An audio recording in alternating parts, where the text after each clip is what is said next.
Hi again, and welcome to the Raw Marriage Show, where nothing is taboo and nothing is off limits. Thanks for tuning in. I'm Zev Halpern. We value your point of view, so let us know what's on your mind and what relationship challenges you want us to focus on. Send your comments directly to me at zev@rechargeyourmarriagenow.com. We have an exciting show tonight. Our marriage panel guests include sex therapist Kim Yost, transformational coach Tara Carbo, and financial coach Nefti Mendiola. We're talking marriage, good and not so good, the raw and pure marriage stuff that drives our relationships forwards and backwards and drives some of us plain crazy. Please sit back, chill out, open up your heart and mind, relax a bit, put aside the no way, no how attitude, and be encouraged. You deserve it while you consider some new ways and means to refresh, rekindle, and recharge your marriage. Here's today's Couples FYI.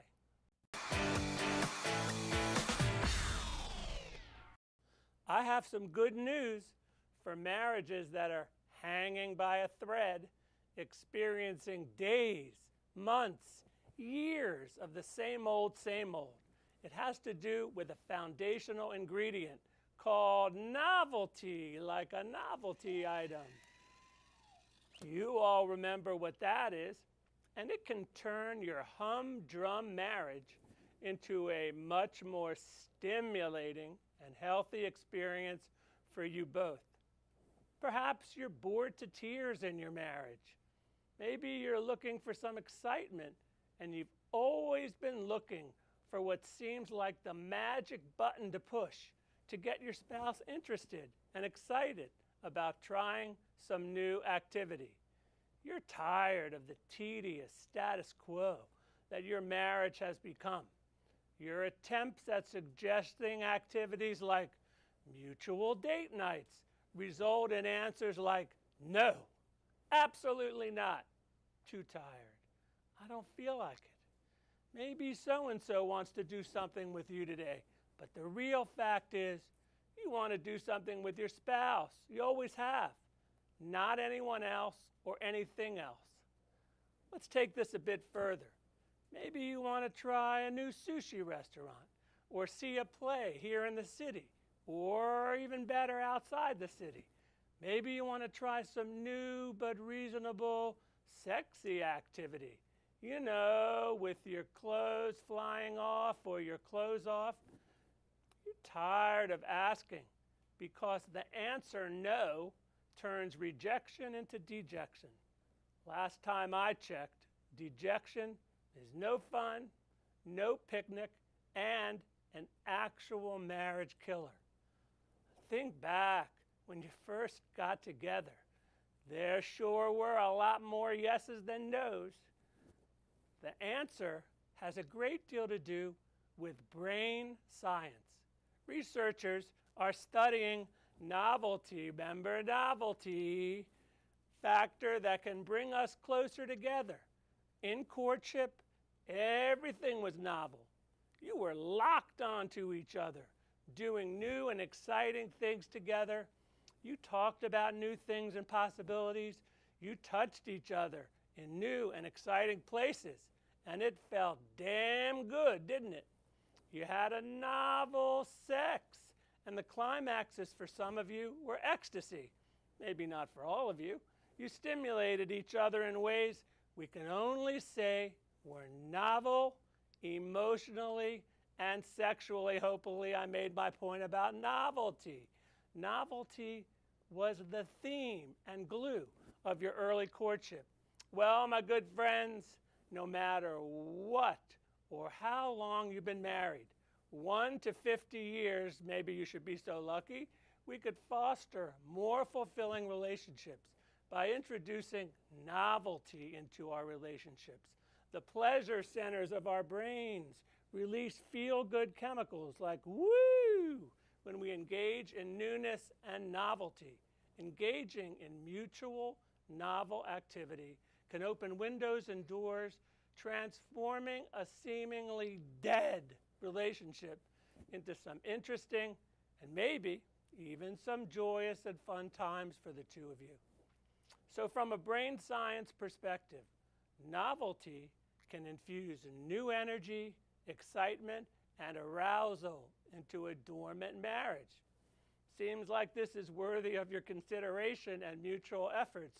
So come on, you two. While it is brain science, it doesn't take a brain scientist to understand the many advantages for a couple that understands how to introduce novelty into their relationship. So start thinking about some mutual novel things that you can both enjoy, and you'll both be on your way to a more enjoyable time for your marriage. And a new mantra from me to your relationship: let's get novel. Woo. Stay tuned in the marriage panel, as we'll be talking about some ideas for creating some novelty and excitement in your relationships. Take a look at this, and I'll be right back to introduce you to our marriage panel. Scrivo quest'ultima canzone solo per ricordarti, partita.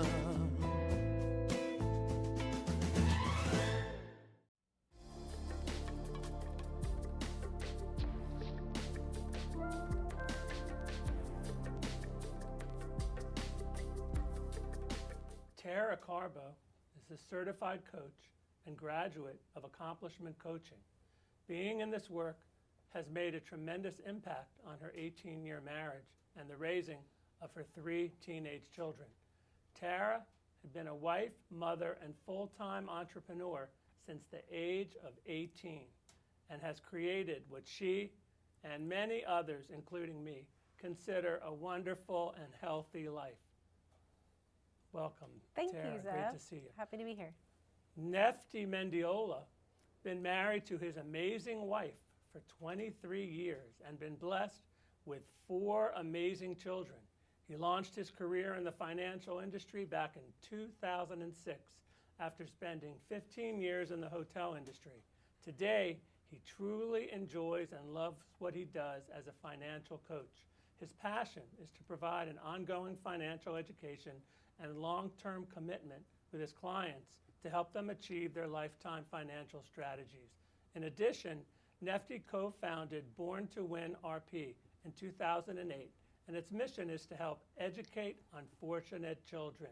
He loves spending time with his wife and children. If you can't find him at home or in the office, he's probably out on the golf course having a blast. Welcome. Thank you so much, Zev. Oh, Great pleasure be to here. have you. Great to be here. Kim Yost is a sex therapist, lawyer, and licensed clinical professional counselor. She provides sex therapy to individuals and couples who have issues with their sexuality, such as low desire, pain with intercourse, erectile dysfunction, sexual addiction, kink, and polyamory. Welcome, Kim. Good Great to to see be you. here. Thank you. So, because we're lucky enough to have Nefty Mendiola, I want to talk a little bit about money, because you spend a lot of time talking with people about money. So, how is money a factor in marriage? Just anybody can jump in, and we can shift to Nefty for some. Yeah, well, I will say that my personal experience is that Mick and I have very different relationships to money and how we treat money.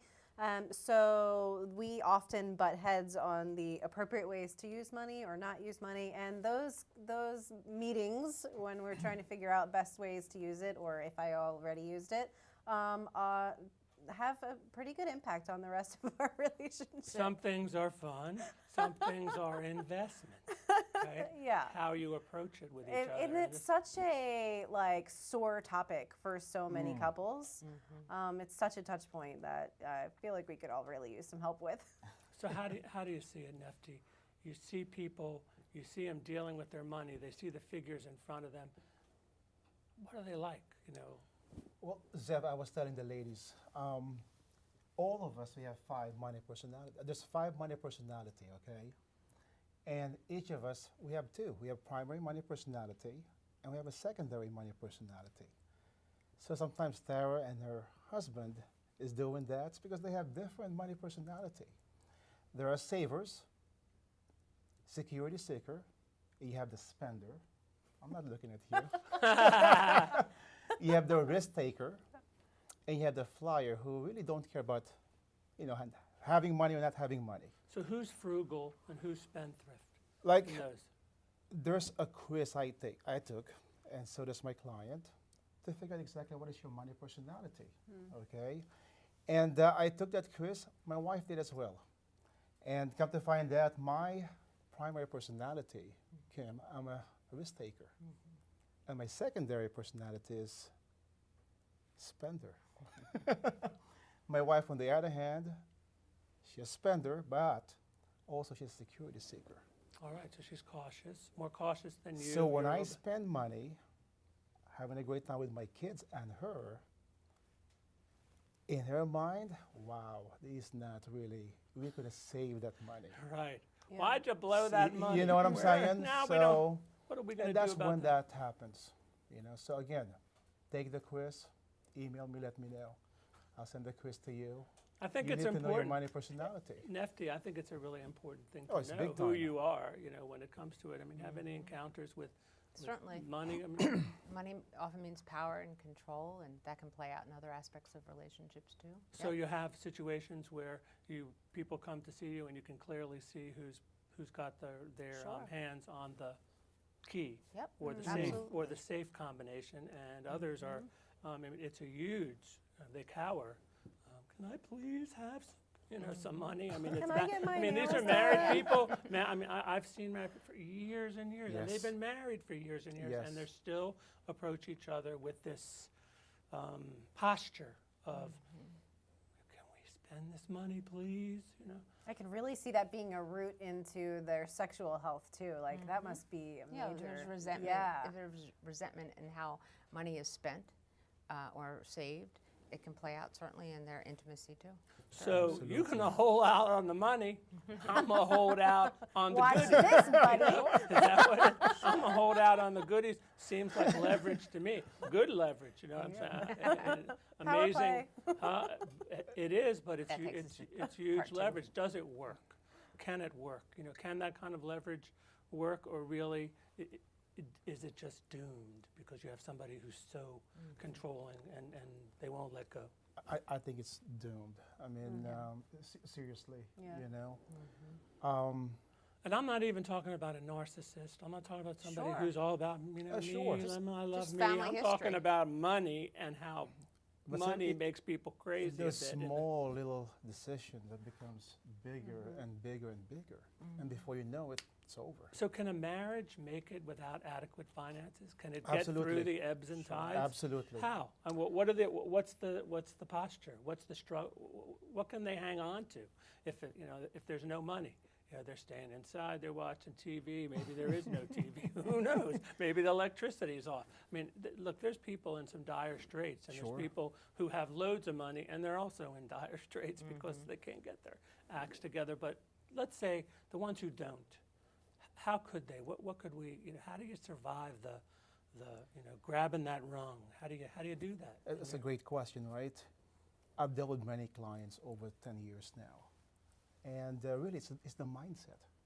It's mindset. I have client number 1, a couple, and number 2, right? They make the same income, Zev. Same income in the household coming in every single month. But yet, one is suffering and one is doing just fine. Why? It's the mindset. So basically, it's about mind frame, mindset. Yes. If you have a good mind frame, same money, same pile of gold, right, finds its way, amazingly onto a different, in the red, Yeah. and some people not. I go to somebody's house, it's always, oh my gosh, the car went out again, this went out again. The Kids water did this, heater, oh my goodness, this the happened water again. heater. Dog got sick. And you people know? get stressed, they get angry, they get pissed. Exactly. Very, I mean, at the smallest thing, because money is so, it has so much to do with how easy it can be or how difficult it can be. But Sure. you still describe this amazing kind of thing where people's mind frame, 2 piles of gold, I like that, and it's spent completely a different way. Correct. Okay, well, I like that too. now let's take a look at the intimate side with the sexpectation segment of the show.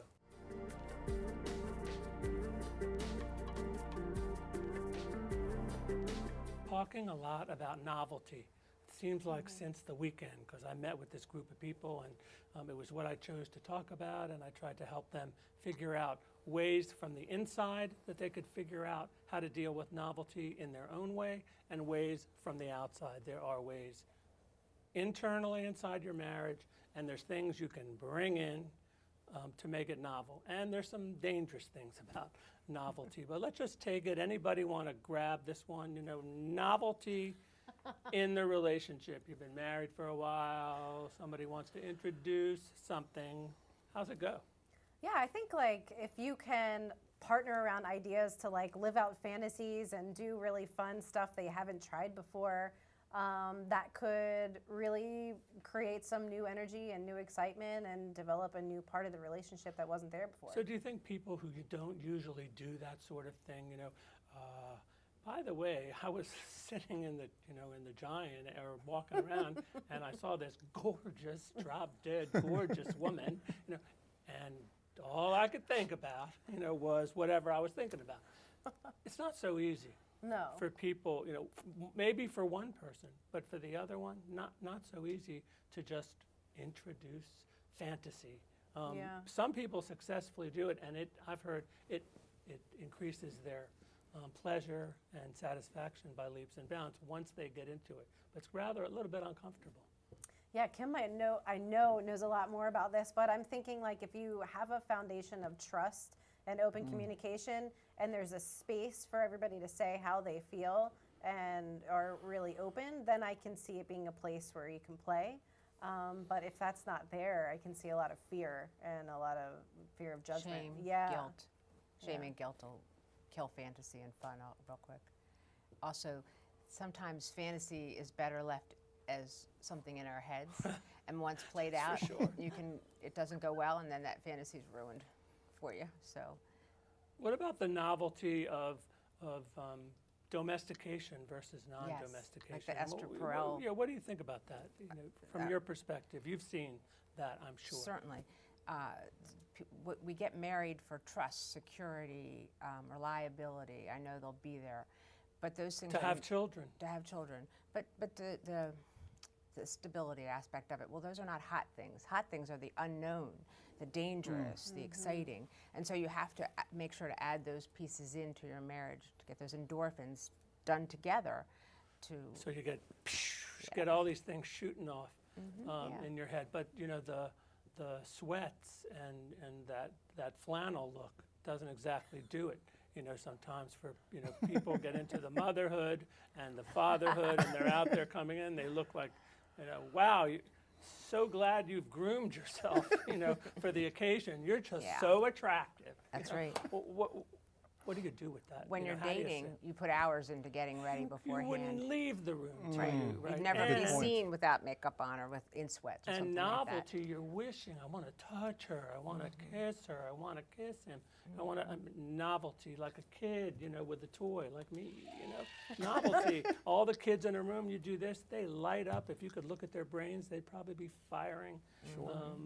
Sure. So what are some of there's detrimental consequences of novelty. What could some of them be in 2 ways? One, if you don't introduce some novelty into your boring ass relationship, to be quite frank. Love it.